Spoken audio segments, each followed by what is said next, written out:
धन्यवाद सर. आपल्या नेतृत्वाखाली 2019 पूर्वीच कदाचित महाराष्ट्र दुष्काळमुक्त झाल्याची घोषणा करण्यासाठी या ठिकाणी आपण उपस्थित होऊ अशी आशा या निमित्ताने निर्माण झाली आहे.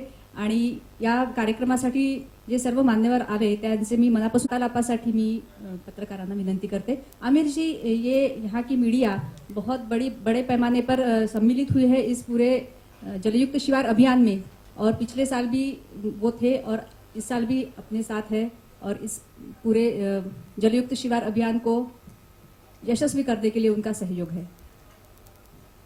सभी से इतना ही निवेदन है कि आज के कार्यक्रम के औचित्य को समझते हुए जलयुक्त शिवार, पानी फाउंडेशन, वाटर कंजर्वेशन, सूखा मुक्त महाराष्ट्र, इन विषयों पर ही हम फोकस करें.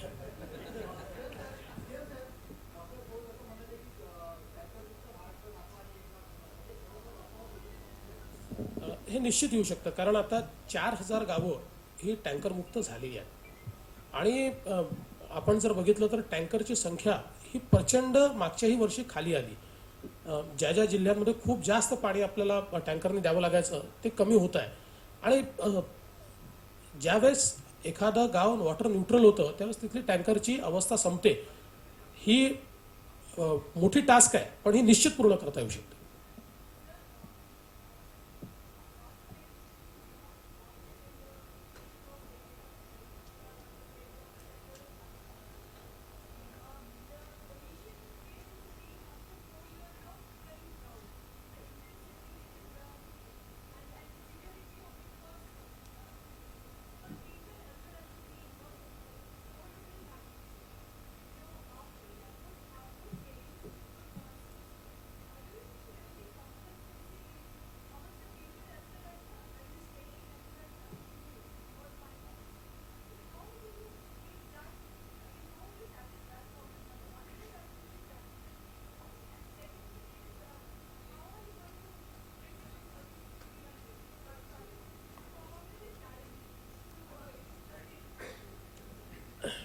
No, first of all, see, there will be no complacency because our endeavor is to make it lifestyle. So it's not just a 2-month, 3-month program or just a water cup, but it's a complete transformation. And once you inculcate habit of water conservation, once it becomes your lifestyle, I think then you don't have to teach people. So now we are in a mode where people will accept it as a lifestyle. And I think that is the beauty of communication of Amir and all the celebrities, because ultimately you have to touch the hearts of people. Once they understand that it is for them, it's not for government, it's for their well-being, then people practice it all the time. So I'm absolutely sure. I think Amir can also say something about this. Well, I really feel, to be very honest, that is one of my concerns. There will be no complacency from the government side, administration side, or the NGOs working with us or us. हमारे तरफ से कोई complacency आपको नहीं नजर आएगी.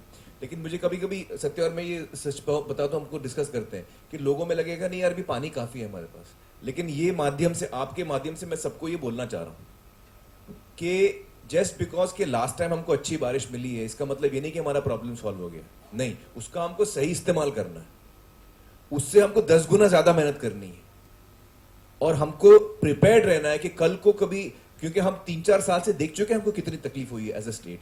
तो हमको वंस एंड फॉर ऑल, ये जो हमने शुरुआत की है, वंस एंड फॉर ऑल अगले 2-3 सालों में महाराष्ट्र को सूखा मुक्त करना है, ताकि आइंदा कभी हमको उसकी जरूरत ही नहीं पड़े. तो इस पैशन के साथ हर महाराष्ट्र को इसके साथ जुड़ना है. आपको 2 मिनट के लिए लगेगा कि नहीं यार बारिश लास्ट टाइम अच्छी हुई थी, अगले टाइम नहीं होगी. तो हमको बारिश हो या ना हो, हमारा काम इतना परफेक्ट हो कि विदाउट रेन, कम रेन के साथ भी हमारा पानी पूरा होना चाहिए. मतलब जो रेन शैडो एरियाज में जो गांव हैं, जहां उन्होंने पानलोड का काम किया है, उनको 300 मिलीमीटर 270 मिलीमीटर पानी भी गिरता है साल में, तब भी वो 3 खेती करते हैं. क्यों? क्योंकि उन्होंने ये प्रिपेयर्ड किया पहले से, उन्होंने पूरा काम करके रखा है. तो हर गांव को ये काम करना चाहिए और हमको जरा भी ये नहीं सोचना चाहिए कि पिछले दफा बारिश अच्छी हुई थी. ये हमको मन से निकाल देना चाहिए. बारिश कम हो, ज्यादा हो, बहुत कम हो, तब भी हमारी खेती रुकनी नहीं चाहिए. हमारा पानी हमारे लिए, हमारे एनिमल्स के लिए हमको मिलना चाहिए। तो इस इंटेंसिटी से हमको आगे बढ़ना है। So that's what I feel कि सीएम साहब आप भी तरह बोलिए लोगों को कि हमको इसमें रुकना नहीं है, पानी कम ज्यादा हमको नहीं देखने का है। दूसरी बात यह है कि महाराष्ट्र का हर इलाका इतना ब्लेस्ड नहीं है। महाराष्ट्र के करीब करीब 20 डिस्ट्रिक्ट्स में ऐसे इलाके हैं कि जिनको हम पेरेनियल ड्राउट में जो रहते हैं, तो उनके लिए तो बारिश अच्छी भी हो जाए तो भी वो बारिश काफ़ी नहीं है। वो तो एक खेती को पानी वो दे सकते हैं, लेकिन खरीफ का सीजन करेंगे तो रबी का सीजन नहीं कर सकते, पीने का पानी नहीं रहता है। तो मुझे लगता है कि जो पेरेनियल ड्राउट में रहने वाले जो हमारे इलाके हैं, उनके लिए तो इसके सिवा कोई चारा भी नहीं है। तो मुझे लगता है कि लोग साथ देंगे। और अभी मैं सारे तालुकाओं का जिक्र सुन रहा था, तो मैंने ये देखा कि 90% तालुके ऐसे हैं अभी जो हमने सिलेक्ट किए हुए हैं कि जो अवर्षण प्रवण है, जिसमें पेरेनियल ड्राउट होता है।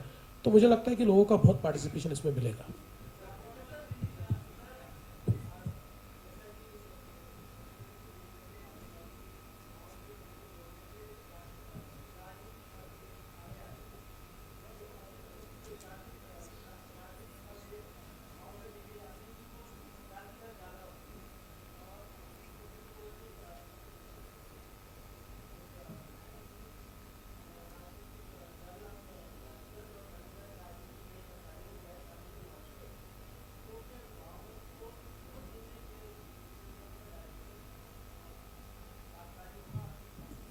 देखिए, गांव को जोड़ने के लिए सुप्रीम कोर्ट की आवश्यकता नहीं है, पानी काफी है।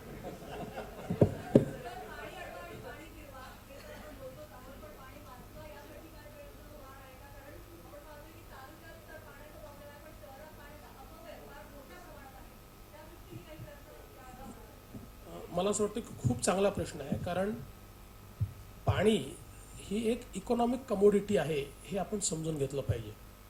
आणि वर्षानुवर्ष आपल्याला असं वाटतं की निसर्गाने दिलाय, मोफत आहे, कसंही वापरलं तरी चालतं, पण त्याची इकॉनॉमिक कॉस्ट ही प्रचंड मोठी आहे आणि ती लोकांपर्यंत पोहोचवण्याचा प्रयत्न आपण करतोय। आणि म्हणून आपल्याला माहिती आहे की आता अभ्यासक्रमाच्या माध्यमातूनही आपण नवीन पिढीला पाण्याचं महत्त्व पटवून देतो आहोत। पाणी योग्य प्रकारे वापरलं पाहिजे हे आपण पटवून देतो। आणि त्याचसोबत आमचे ज्या महानगरपालिका आहेत, स्थानिक प्राधिकरण आहेत, यांनाही आता आपण ज्या काही 24/7 अशा प्रकारच्या स्कीम्स ज्या दिलेल्या आहेत, या स्कीम्सचा सगळा एमच हा आहे की वॉटर लिकेज हे पूर्णपणे संपलं पाहिजे। आणि साधारणपणे असं लक्षात येतं की जिथे पाणी आपण कमी देतो तिथे पाणी वापर जास्त होतो, कारण लोक भरून ठेवतात। आणि एक मानसिकता अशी असते की खरं तर पाण्याला काही होत नाही, पण आपल्या इथे समजा घरी देखील आपण हंडा भरून ठेवला तर दुसऱ्या दिवशी त्यातलं पाणी फेकूनच परत पाणी आपण भरतो, कारण आपली एक मानसिकता असते की हे पाणी खराब झालं असेल, हे ताजं नाही आहे। त्याच्यामुळे मला असं वाटतं की हा अवेअरनेस हा थोडासा क्रिएट आपण करतो। या योजना देखील आम्ही अशाच तयार केलेल्या आहेत, ज्यातनं आमचा जो पाणी पुरवठा स्वच्छता विभाग आहे, नगर विकास विभाग आहे, हाही मोठ्या प्रमाणात जाणीव जागृती करतोय। आणि मला असं वाटतं की माध्यमं देखील मोठ्या प्रमाणात या संदर्भात जाणीव जागृती करतायत, लोकांमध्ये अवेअरनेस येतोय आहे। म्हणजे असं मी बिलकुल म्हणणार नाही, अजूनही भरपूर आपण पाणी वेस्ट करतो, पण ते कमीत कमी म्हणजे त्याचा वापर कसा करता येईल, ऑप्टिमम आपण कसा वापर करू शकू याचा प्रयत्न केला पाहिजे।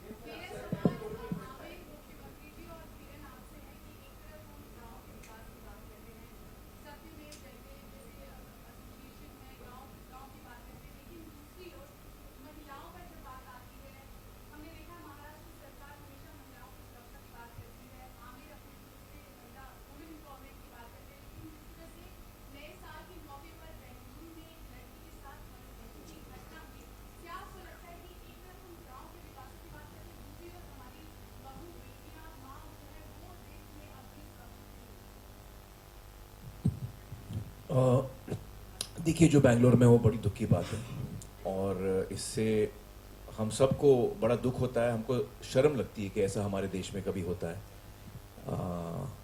और यकीनन हमें और सरकार को, हर राज्य की सरकार को इसके लिए कदम उठाने हैं, और ये कंटिन्यूस कोशिश है। मुझे लगता नहीं कि किसी का इसका कोई एक हल है।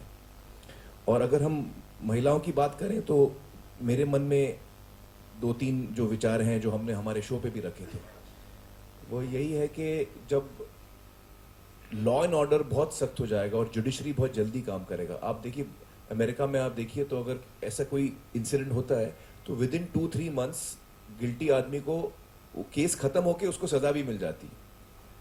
जब ये इसमें बदलाव आएगा ना, तब मुझे लगता है एक बड़ा बदलाव आएगा। आज की डेट में जो लड़कियों के साथ छेड़छाड़ करते हैं, गलत काम करते हैं, उनको ये मन में है कि हमारे साथ कुछ खास होने वाला नहीं है।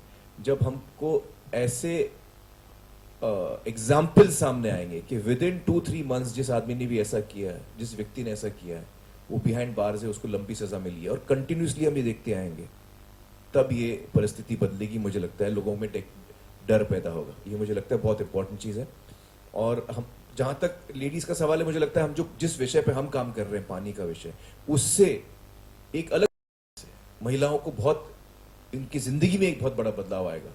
और हम अपनी तरफ से पूरी कोशिश कर रहे हैं हमारे फिल्मों के जरिए, हमारे शो के जरिए, कि हम लोगों में सेंसिटिविटी बढ़ाएं इन सब विषयों को लेकर। आपण एक शेवटचा प्रश्न घेणार आहोत कारण सीएम साहेबांना पुढे कार्यक्रमाला जायचे.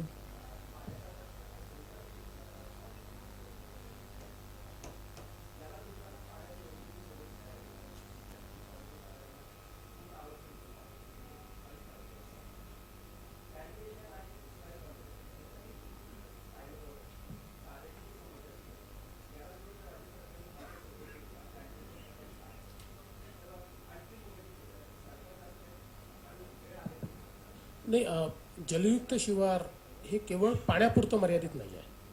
आणि जसं आपल्या इथले एक्सपर्ट सगळे सांगतात की म्हणजे आपला प्रश्न केवळ पाणी अडवा नाही, आपला प्रश्न हा सॉईल अडवा देखील आहे.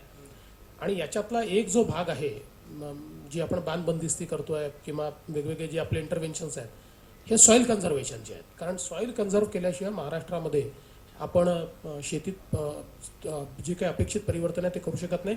आणि जर माती वाहत गेली, म्हणजे माथ्यावर किंवा एरिया ट्रीटमेंटचं जे काम आपण करतोय त्याच्यामध्ये मुख्य काम तेच आहे. नाहीतर मग आज तुम्ही खोदलं आणि उद्या ती सगळी सिल्टिंग त्या ठिकाणी झालं तर ते होऊ शकणार नाही. तर हा त्यातला इंटिग्रल भाग आहे.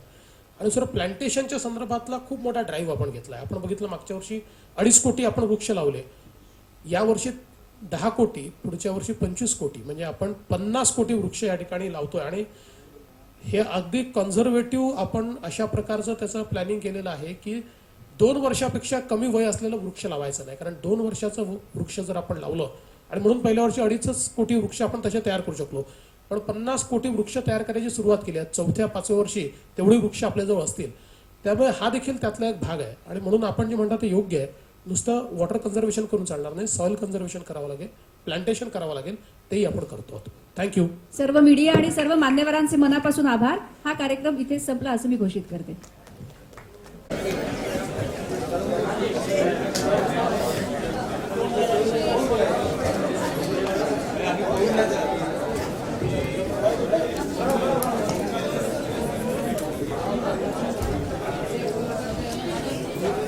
सुहास